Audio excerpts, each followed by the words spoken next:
ശബരിമല മേൽശാന്തി നിയമനത്തിൽ യോഗ്യതയില്ലാത്തയാളെ ആ ചുമതലയിലേക്ക് എത്തുമ്പോൾ ബോധപൂർവമോ അതല്ലെങ്കിൽ ഒരു ഒത്തുകളിയോ ഈ നടന്ന ഗൂഢാലോചനയ്ക്ക് പിന്നിൽ ഗൂഢാലോചനയാണോ?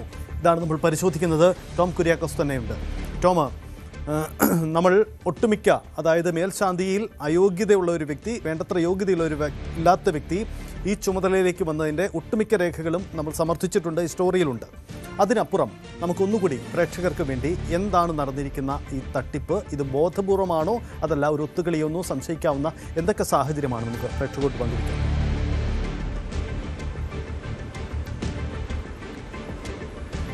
സജിത്ത്, ഈ ശബരിമല മേൽശാന്തി എന്ന് പറഞ്ഞാൽ ഒരു പരിധിവരെയും വിശ്വാസി സമൂഹം അദ്ദേഹത്തെ, ശബരിമല മേൽശാന്തിയെ ദൈവതുല്യനായി അല്ലെങ്കിൽ ഒരു അയ്യപ്പൻ്റെ പ്രധാന സേവകനായിട്ടാണ് കണക്കാക്കുന്നത്.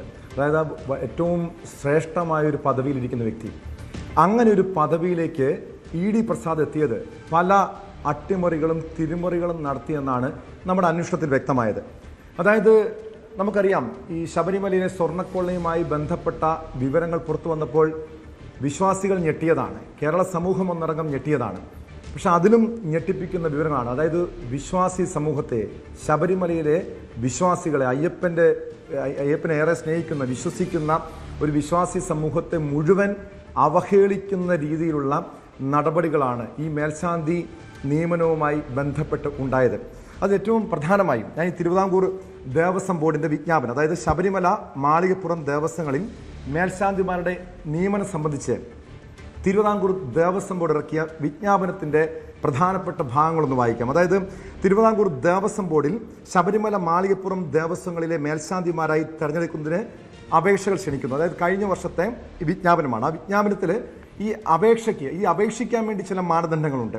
അതിൽ പറയുന്നത് അപേക്ഷകർ 35 വയസ്സിനും 58 വയസ്സിനും ഇടയിൽ പ്രായമുള്ളവരും SSLCയോ തത്തുല്യ പരീക്ഷയോ പാസ്സായവരും 2 നേരം നട തുറന്നിരിക്കുന്നതും പീഠപൂജ, മൂർത്തിപൂജ, പ്രസന്ന പൂജ, നിവേദ്യം എന്നിവ ഉൾപ്പെടെ പൂർത്തീകരിക്കുന്ന തരത്തിൽ 3 പൂജകളുള്ളതും എല്ലാ ദിവസങ്ങളിലും പൊതുജനങ്ങൾക്ക് ദർശനത്തിന് അവസരം നൽകുന്നതുമായ ക്ഷേത്രത്തിലോ ആകെ 12 വർഷങ്ങളിൽ 10 വർഷത്തെ തുടർച്ചയായി മേൽശാന്തി സേവനം നടത്തിയിട്ടുള്ളവരും സൽസ്വഭാവികളും സദാചാര വിരുദ്ധ നടപടികളിൽ ഉൾപ്പെട്ടിട്ടില്ലാത്തവരും നല്ല ശാന്തിക്കാരെന്ന നിലയിൽ സമൂഹത്തിൽ അംഗീകാരമുള്ളവരും ക്രിമിനൽ കേസിൽ പ്രതി ചേർക്കുകയോ ശിക്ഷിക്കപ്പെടുകയോ ചെയ്തിട്ടില്ലാത്തവരും അംഗവൈകല്യങ്ങളോ ഗുരുതരമായ അസുഖങ്ങളോ ഇല്ലാത്തവരും നിലവിൽ പൂർണ്ണമായി ശാന്തി ജോലി നോക്കുന്നവരും സംസ്കൃത ഭാഷയിൽ ശബരിമല മാളികപ്പുറം ദേവസങ്കല്പങ്ങളിലും ആചാരാനുഷ്ഠാനങ്ങളിലും അറിവുള്ളവരുമായ, കേരളത്തിൽ ജനിച്ചതും കേരളീയ ആചാരപ്രകാരം പൂജ താന്ത്രിക കർമ്മങ്ങളിൽ അഭ്യസിച്ചിട്ടുള്ളവരുമായ മലയാള ബ്രാഹ്മണരായിരിക്കണം എന്ന കൃത്യമായ വ്യവസ്ഥയുണ്ട്, മാനദണ്ഡമുണ്ട്. അതിൽ മറ്റു കാര്യങ്ങളിലൊന്നും യാതൊരു തർക്കവുമില്ല. അതായത് ഇ.ഡി. പ്രസാദ് മലയാള ബ്രാഹ്മണനാണ്, മറ്റ് മോശപ്പെട്ട സ്വഭാവങ്ങളോ ക്രിമിനൽ പശ്ചാത്തലമോ ഒന്നുമില്ല. പക്ഷെ നമ്മൾ ഉന്നയിക്കുന്ന പ്രധാനപ്പെട്ട ആക്ഷേപമല്ല, കൃത്യമായ തെളിവുകൾ സഹിതം നമ്മൾ പുറത്തുവിടുന്ന വിവരം ഇതാണ്. അതായത് അദ്ദേഹത്തിന് ഇപ്പോൾ 46 വയസ്സ് കഴിഞ്ഞു, 47 വയസ്സിലാണ് അദ്ദേഹം നടക്കുന്നത്. ഈ പ്രായത്തിൻ്റെ പ്രശ്നമില്ല. പക്ഷേ ഇവിടുത്തെ മാനദണ്ഡം പൂർണ്ണമായും കാറ്റിൽ പറത്തിയിരിക്കുന്നത്, അതായത് 3 പൂജകളുള്ള ക്ഷേത്രത്തിൽ, അതായത് 2 നേരം നട തുറക്കുന്നത് 3 പൂജകളുള്ള ക്ഷേത്രത്തിൽ തുടർച്ചയായി 10 വർഷം സേവനം ചെയ്ത വ്യക്തിയായിരിക്കണം മേൽശാന്തി. ഈ അപേക്ഷകർ 10 വർഷം ഇതുപോലെ തുടർച്ചയായി സേവനം ചെയ്തവരായിരിക്കണമെന്ന വ്യവസ്ഥയുണ്ട്, നിയമമുണ്ട്. അതായത് ദേവസ്വം ബോർഡ് നിശ്ചയിച്ചിരിക്കുന്ന മാനദണ്ഡങ്ങളാണ്. അതായത് നമുക്കറിയാം, ഈ ഒരു ശബരിമലയിലെ പുറപ്പെടാ ശാന്തി എന്ന സങ്കല്പം പോലും ഉണ്ടായിട്ടൊരു 3 പതിറ്റാണ്ടിലധികമേ ആയിട്ടുള്ളൂ. ഓരോ കാലഘട്ടങ്ങളിലും ദേവസ്വം ബോർഡ് അതിൻ്റെതായ നിയമങ്ങളിൽ മാറ്റം വരുത്തിയിട്ടുണ്ട്. ഏറ്റവും ഒടുവിലത്തെ നിയമമാണിത്, മാനദണ്ഡമാണിത്. അത് പൂർണ്ണമായും ഇ.ഡി. പ്രസാദ് ലംഘിച്ചിട്ടുണ്ട് എന്നാണ് നമുക്ക് മനസ്സിലാക്കാൻ കഴിയുന്നത്. അതിൽ കൃത്യമായും വിവരാശ നിയമപ്രകാരം നമ്മൾ ആവശ്യപ്പെട്ട ചോദ്യങ്ങൾ ഇതായിരുന്നു. ശബരിമല മേൽശാന്തിയായ നിയമനത്തിന് 12 വർഷം, അതായത് 12 വർഷം വേണം, പ്രവൃത്തി പരിചയം വേണം. അതിൽ തുടർച്ചയായി 10 വർഷം വേണമെന്നുണ്ട്. 12 വർഷം തുടർച്ചയായി 3 നേരം പൂജയുള്ള ക്ഷേത്രത്തിലെ മേൽശാന്തിയായിട്ടുള്ള പ്രവൃത്തി പരിചയം ആവശ്യമുണ്ടോ എന്നായിരുന്നു പ്രധാനപ്പെട്ട ചോദ്യം. അവിടെ വ്യക്തമായി പറയുന്നുണ്ട്, ആകെ 12 വർഷം കണക്കാക്കുമ്പോൾ 10 വർഷത്തെ തുടർച്ചയായ മേൽശാന്തി സേവന കാലയളവ് പ്രവൃത്തി പരിചയമായി നിശ്ചയിച്ചിട്ടുണ്ട്. രണ്ടാമത്തെ ചോദ്യം ഇതായിരുന്നു, 25 വർഷത്തെ പ്രവൃത്തി പരിചയമുള്ള വ്യക്തിക്ക് അവസാനത്തെ 12 വർഷം 3 നേരം പൂജയുള്ള അമ്പലത്തിലെ തുടർച്ചയായ പ്രവൃത്തി പരിചയം ആവശ്യമുണ്ടോ എന്നായിരുന്നു. അതായത് ഇ.ഡി. പ്രസാദിന് 25 വർഷത്തെ പ്രവൃത്തി പരിചയമുണ്ടെന്നാണ് മനസ്സിലാക്കാൻ കഴിയുന്നത്. അതുകൊണ്ടായിരുന്നു അത്തരം ഒരു ചോദ്യം ഉന്നയിച്ചത്.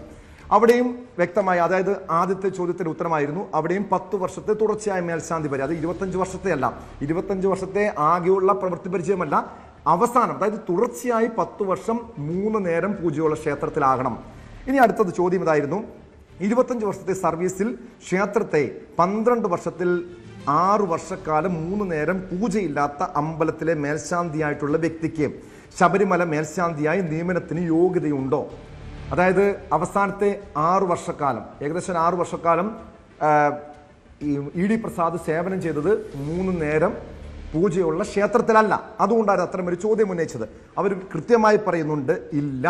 അതായത് 6 വർഷം 3 നേരം പൂജയില്ലാത്ത ക്ഷേത്രത്തിലെ മേൽശാന്തിയായിട്ടുള്ള വ്യക്തിക്ക് ശബരിമല മേൽശാന്തി നിയമനത്തിന് അർഹതയില്ല, യോഗ്യതയില്ല എന്ന് തിരുവിതാംകൂർ ദേവസ്വം ബോർഡിന്റെ വിവരാവകാശ രേഖയാണ്.